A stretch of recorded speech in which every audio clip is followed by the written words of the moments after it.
नमस्कार, मी केतकी सुधीर पांडे.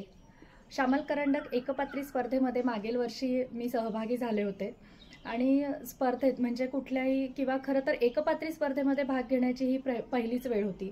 त्यामुळे दिलेल्या संपर्क क्रमांकावरती मी संपर्क साधला आणि ज्या काही शंका होत्या मनामध्ये त्या विचारल्या. अगदी समाधानकारकरित्या आम्हाला सगळी उत्तरं मिळाली. त्यामुळे आम्हाला लिखाणासाठी त्याचा उपयोग झाला. त्यानंतर प्राथमिक फेरी झाली तेव्हासुद्धा परीक्षकांनी अगदी सखोल मार्गदर्शन केलं. त्यामुळे त्याचा उपयोग अंतिम फेरीमधील सादरीकरणासाठी झाला. पुण्यातील आणि पुण्याबाहेरील सुद्धा अनेक स्पर्धक स्पर्धेमध्ये सहभागी झाले होते.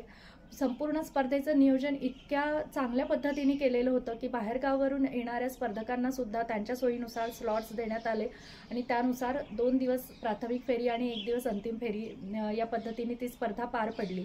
ह्या स्पर्धेची तयारी करताना एक गोष्ट लक्षात आली की एकपात्री ही कला फार सुंदर आहे.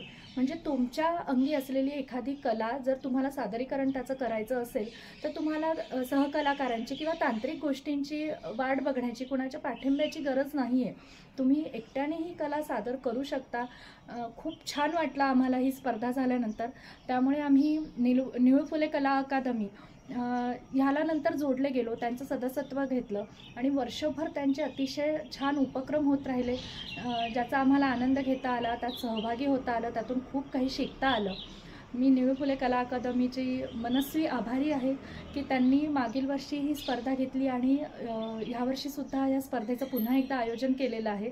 तर आपण सगळ्यांनी भरभरून यामध्ये सहभाग नोंदवूया आणि या स्पर्धेचा आनंद घेऊया. धन्यवाद.